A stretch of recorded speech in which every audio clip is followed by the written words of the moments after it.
Hola, soy Daniela. Gracias por acompañarme. Miriam Allen DeFord fue una escritora estadounidense nacida en Filadelfia, Pensilvania.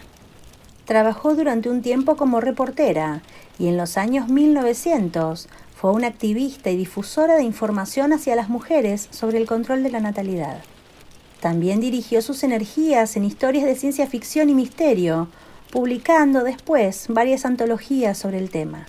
También se interesó en el crimen histórico y criminales famosos. Probablemente uno de los cuentos de DeFord más reconocidos, narra la historia de Jared Sloan, un sujeto extraño, solitario, dueño de una funeraria, quien por fin decide formar una familia, sea como sea, incluso si sus integrantes... un gran relato de misterio que nos permite entrar en la mente de un sujeto aparentemente ordinario, sin rasgos fuera de lo común, pero que al descender en la secreta quietud de su sótano, como si de algún modo descendiera también a los sustratos más oscuros del subconsciente, expresa su verdadera y terrorífica naturaleza. Hoy escucharemos Una muerte en la familia, de Miriam Allen DeFord. A los 58 años, Jared Sloan poseía las ordenadas costumbres de un solterón empedernido. A las 7 en punto de la tarde en verano y a las 6 en invierno, apagaba las luces, cerraba la puerta con llave y regresaba a sus habitaciones. Se duchaba, se afeitaba y se ponía una ropa menos ceremoniosa que la que le exigía su profesión. Luego se hacía la cena y fregaba. Terminado esto, dejaba el teléfono en el suelo de su dormitorio, donde estaba seguro que lo oiría si sonaba. Abría la llave de la puerta del sótano y bajaba a pasar la velada con su familia. El anciano señor Shallcross, a quien comprara la casa 20 años antes, había utilizado el sótano solamente como almacén. Pero cualquier hombre joven y con recursos propios durante la época de la Gran Depresión adquirió gran cantidad de excelentes conocimientos, y Jared no fue una excepción. Había cerrado, martillado y pintado, y lo que en cierta época fue un sótano, ahora era un amplio y confortable cuarto de estar, con sus altas ventanas siempre cubiertas con pesados cortinones. No tenía conocimiento de electricidad, pero había llevado un tubo desde la cocina hasta el viejo candelabro de gas, que, como la mayoría de los muebles que había vuelto a pintar y a tapizar, procedía de su atiborrado almacén de cosas viejas que patrocinaba en McMinnville. La habitación estaba siempre fría y en invierno tan helada que tenía que permanecer con el abrigo puesto, pero eso era necesario y ya no lo notaba. Allí estaban siempre esperándole. Papá, sentado en el amplio y cómodo sillón, leyendo la Gazette de Middleton. Mamá, haciendo calcetines de lana con sus agujas. Abuela, adormilada en la poltrona. Se pasaba adormilada todo el tiempo, pues tenía casi 90 años. El hermano Ben y la hermana Emma, jugando al whist, sentados a la mesita en sillas de respaldos rectos. Gussie, la esposa de Jared, sentada al piano, sus dedos parados sobre las teclas, su cabeza vuelta para sonreírle cuando apareciese, y Luke, su hijo de 10 años, sentado en el suelo, con un navío de juguete medio construido por él. Jared se sentaría en el único sitio vacío, una amplia y cómoda butaca tapizada con tela de felpa de color ciruela, y charlaría con ellos hasta la hora de meterse en la cama. Les contaría todo lo que había hecho arriba durante el día, comentaría las noticias y chismes de la ciudad y de las personas que conocía, repetiría los cuentos y los chistes, cuidadosamente expurgados, que había oído a los vendedores, expondría sus puntos de vista y sus opiniones sobre cualquier tema que surgiera en su mente. Ellos nunca discutían con él ni le contradecían, tampoco le contestaban nunca. Sus vestidos cambiaban con las estaciones y las modas, pero la escena no se alteraba jamás. Cuando llegaba el momento de irse a la cama, Jared decía: «Buenas noches a todos, que tengan buen sueño». Apagaba la luz, subía a la escalera, echaba la llave a la puerta y se iba a la cama. Durante una temporada besaba a su esposa en la frente al despedirse, pero se dio cuenta de que los otros podían estar celosos y ahora no mostraba ninguna predilección. La familia no interpretó siempre sus actuales papeles. En otra época, todos ellos tuvieron nombres diferentes. Fueron abuela, padre, madre, hermana, hermano, esposa e hijo de otra persona. Ahora lo eran de él. Tuvo que esperar mucho tiempo hasta hacerse con algunos de ellos, por no tener la edad exacta o por no poseer el exacto parecido familiar. Había amado a Gussie, tranquila y pacientemente, durante muchos años antes de convertirla en esposa. Ella era entonces esposa del dueño de una tienda de Middleton y nunca adivinó ni sospechó que Jared Sloan estuviese enamorado de ella. Su nombre verdadero era Gussie. Ben, Emma y Luke tenían exactamente los nombres que a él le gustaban. Gussie era la base de la familia. Todos los demás fueron añadidos después, uno a uno. La abuela, aunque parezca raro, era la que llevaba con ellos menos tiempo, poco más de un año. La familia, para estar completa, necesitaba ahora una hija, y Jared ya le había elegido nombre. Se llamaría Marta.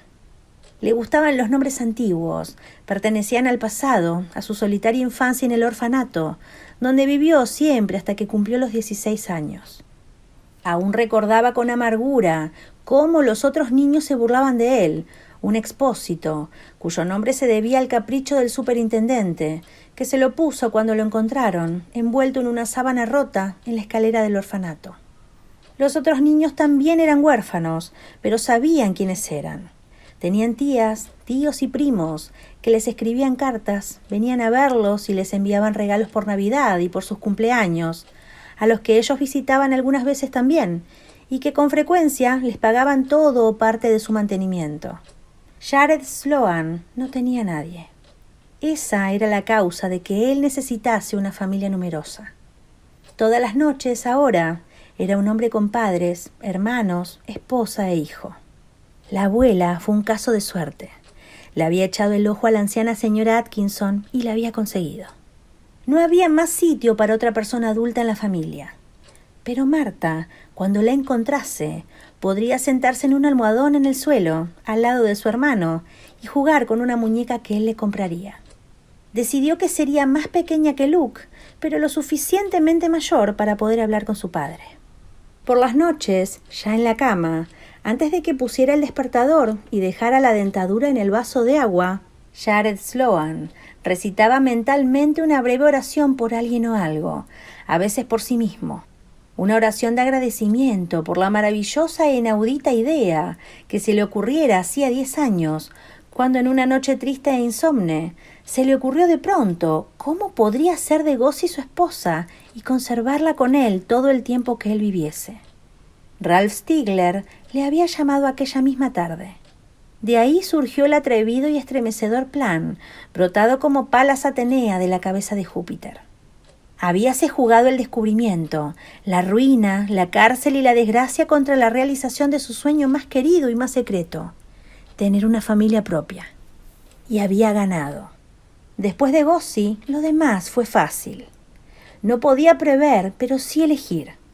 Escogió Middleton por ser una ciudad pequeña, donde no se necesitaba más que un solo hombre de su profesión y podía atender todos los asuntos que se presentaban.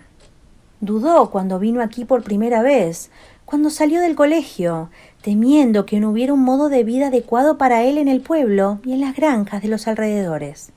Pero era frugal, le gustaba la tranquilidad y odiaba los ruidos y las competencias de las grandes ciudades. Aquí sería él solo desde el primer momento. Cuando se enteró por un anuncio en un periódico de que el señor Shallcross quería vender su establecimiento y enseres para retirarse, Jared le escribió. Con gran contento, descubrió que los ahorros guardados a fuerza de duro trabajo bastarían para cubrir las modestas demandas del propietario.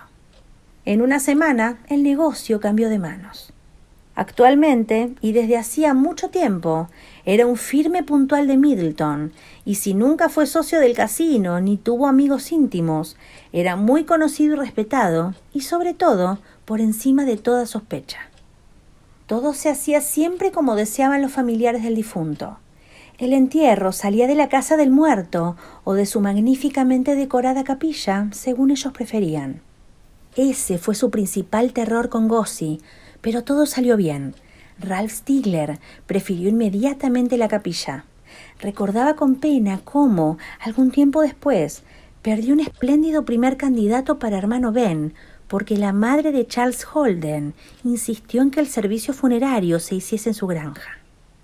El difunto, una obra de arte para un inteligente embalsamador digno de cualquier funeraria de gran ciudad, yacía vestido con su mejor ropa en su ataúd, rodeado de flores, coronas y velas.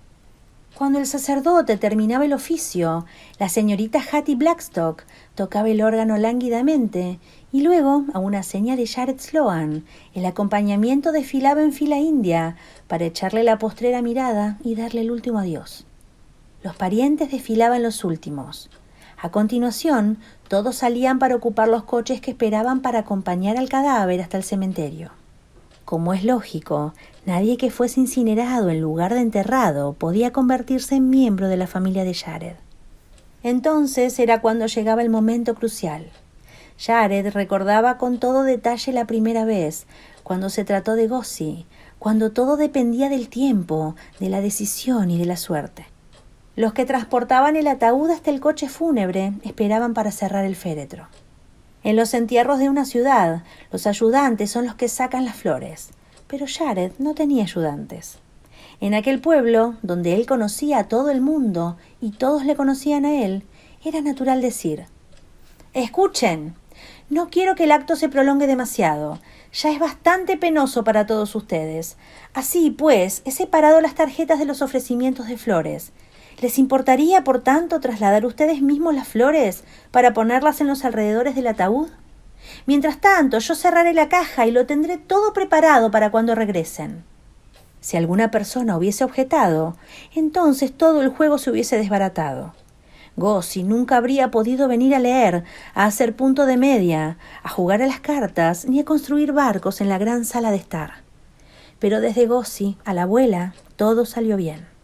En cuanto la última persona volvía a la espalda, encorvada bajo el peso de su ramo de flores, Jared actuaba como una exhalación.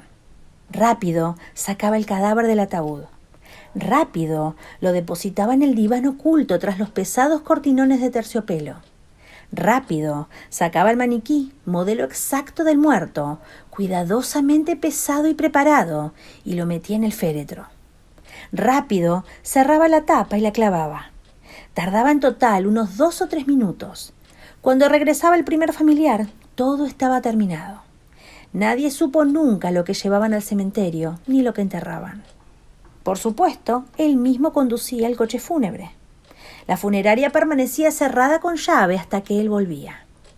Luego, con el último apretón de manos, muestra de agradecimiento y simpatía, se quedaba solo. Una vez dentro, no hacía nada hasta la hora de cerrar.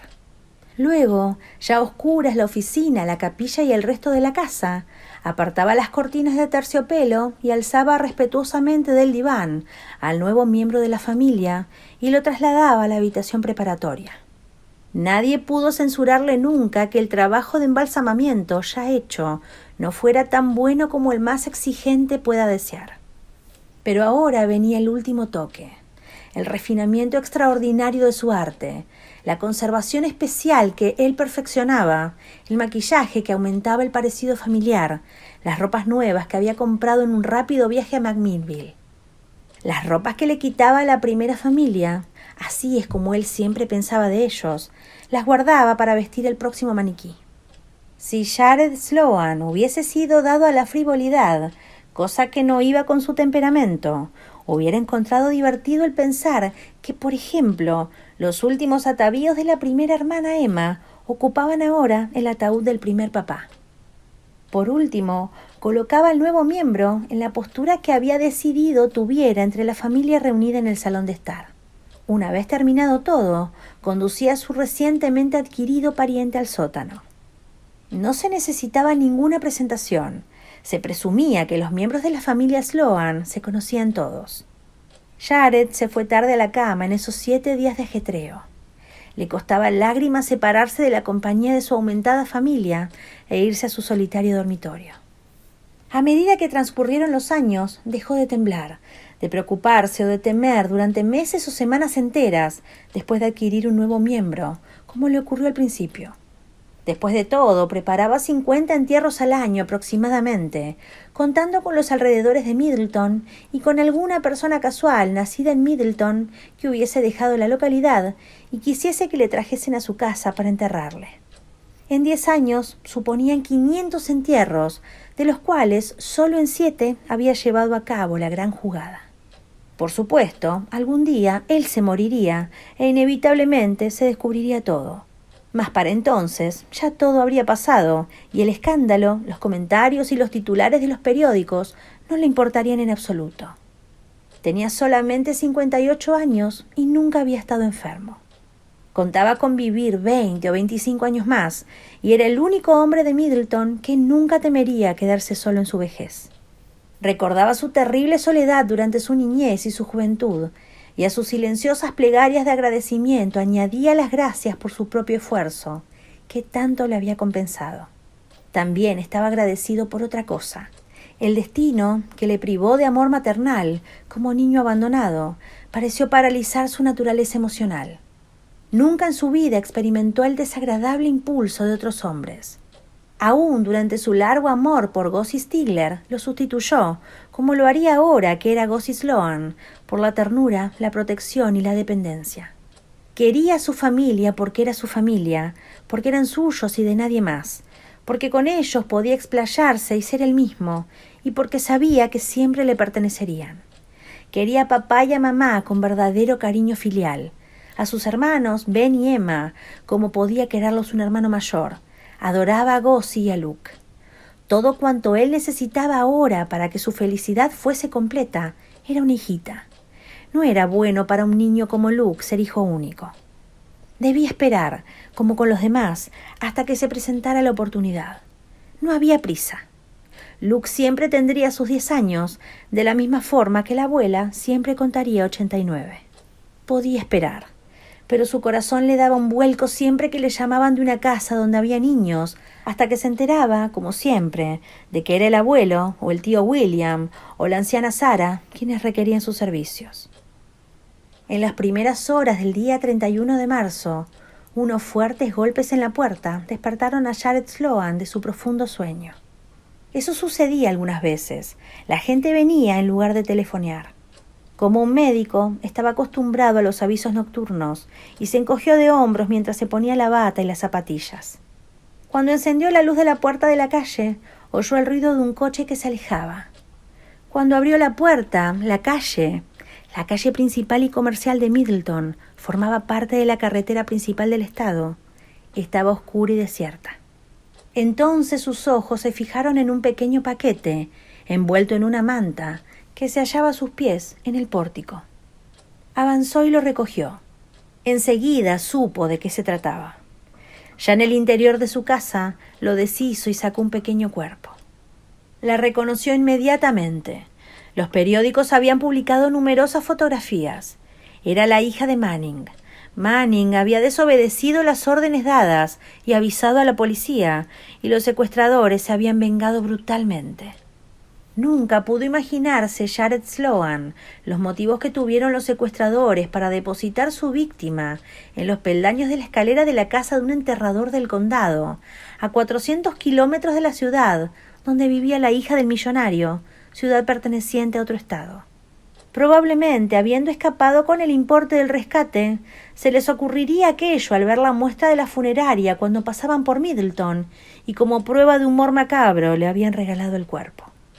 A pesar de lo que le fastidiaba la idea de ser blanco de la curiosidad pública y de que los hombres del FBI, los policías y los periodistas invadieran su vida privada, Jared sabía cuál era su obligación.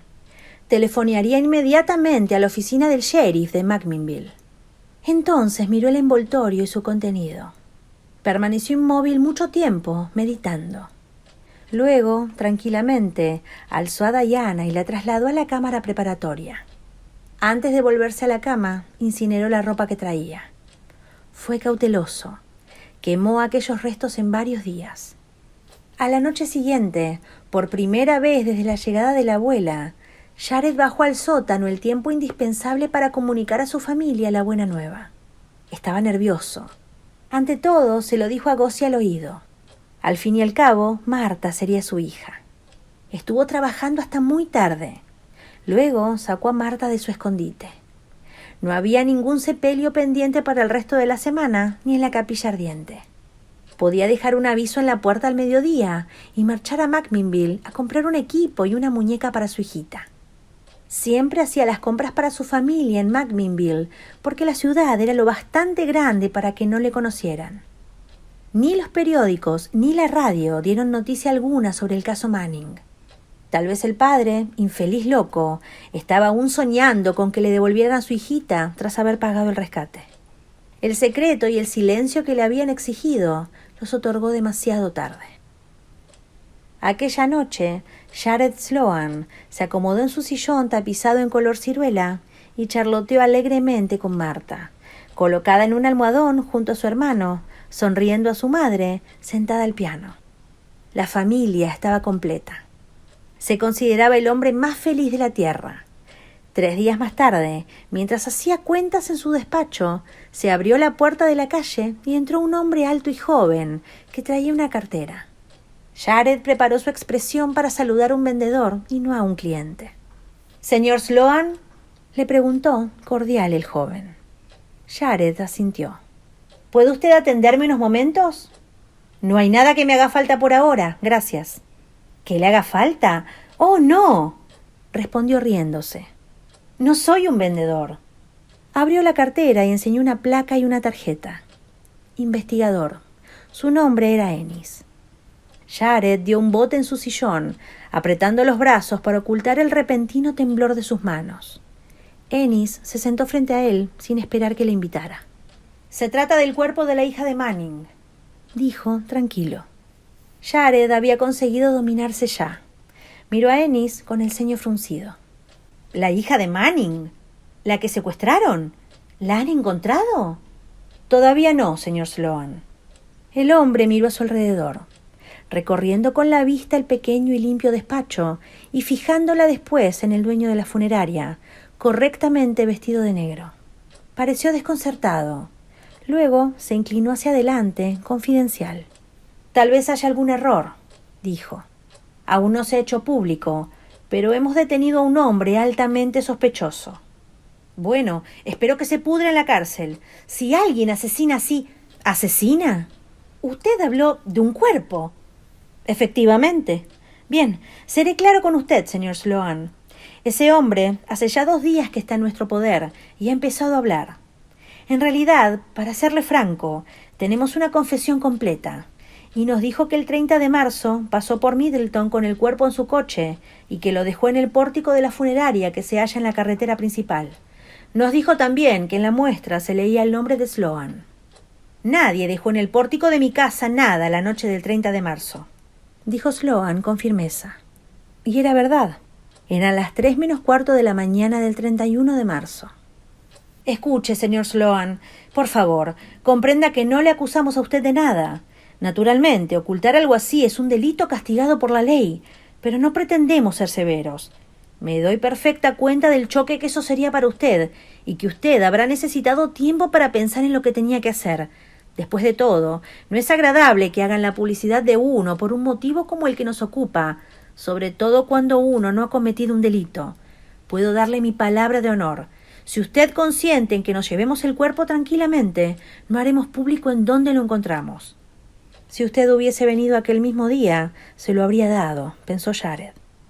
Entonces tuvo la visión de Marta, que llevaba su vestido color de rosa, su pelo negro sujeto en un gran lazo rosa, jugando con su muñeca y sonriendo a su madre. Negó firmemente con la cabeza. «Ese hombre le ha mentido a usted», dijo. «Debió de ver la muestra de mi funeraria al pasar por aquí y le envió a usted tras de una pista falsa. Hace 20 años que ejerzo mi profesión en Middleton y todo el mundo me conoce. ¿Cree usted que sería verosímil que yo ayudase a un secuestrador ocultando una prueba en contra suya? Además, tuvo en la punta de la lengua añadir que ya tenía una hijita suya, pero se contuvo a tiempo. Además, continuó, nadie conocería mejor que un hombre de mi profesión el grave delito que supone disponer de cadáveres ilegalmente. Es lo último que yo haría». Bueno, usted puede tener razón, señor Sloan. Volveremos a interrogar al individuo otra vez. Así pues, para evitar dilaciones, permítame que eche una ojeada por su casa para poder informar que no hay nada. De esta forma, no volveremos a molestarle más. Seguramente no se opondrá usted a ello. Jared notó que se ponía pálido. Tuvo una repentina visión de Ennis recorriendo la sala de espera, la capilla ardiente, la iglesia y la cámara preparatoria completamente vacías, solicitando después ver las habitaciones particulares y en la cocina preguntando: ¿A dónde conduce esa puerta? Irónicamente le preguntó: ¿Qué intenta usted hacer? ¿Escarbar en el patio de atrás para ver si ha enterrado allí a Diana Manning sin razón alguna? Sí, me opongo a ello. Esta es mi casa, así como mi lugar de trabajo. Conozco perfectamente mis derechos de ciudadano. No permitiré que nadie registre mi casa sin un mandato judicial y me parece que no lo trae usted. No, no lo traigo, señor Sloan, respondió el joven, cuyos cordiales ojos se endurecieron, al mismo tiempo que su voz. Si es así, regresaré con él y con el sheriff dentro de una hora. No me explico por qué un hombre de negocios tan respetable como usted querría poner trabas a la justicia y ayudar a una rata asquerosa como el hombre que tenemos detenido, pero eso es lo que parece. Perfectamente. Le veré de nuevo dentro de una hora. Y si usted ha tenido ese cuerpo aquí e intenta ocultarlo o llevarlo a alguna parte, también lo descubriremos. Hizo una pausa. Su voz se volvió más conciliatoria. Si quiere cambiar de opinión, dijo. Jared negó otra vez con la cabeza. Ennis recogió su cartera y salió del edificio. Jared lo observó mientras subía al coche que estaba parado delante de la casa y se ponía en marcha en dirección a McMinnville. Durante un minuto largo permaneció allí de pie. Luego tomó el cartel que decía «Cerrado, regresaré pronto» y lo colgó en la puerta de la calle, a la que echó llave. Se dirigió a la cocina y abrió la puerta que conducía al cuarto de estar, y en esta ocasión quitó la llave de la cerradura y la cerró por dentro.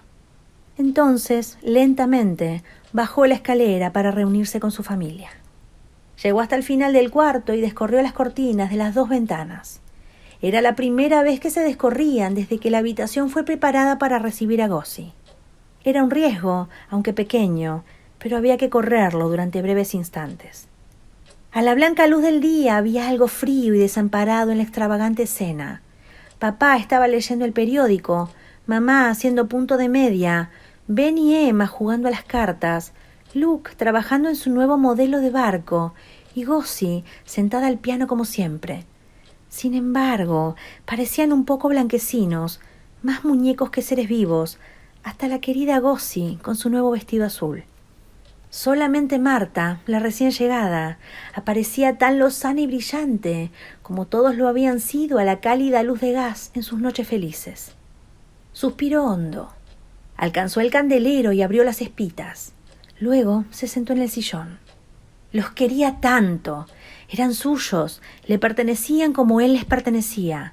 Un huérfano y expósito, pero tenía familia y no estuvo solo durante toda su vida.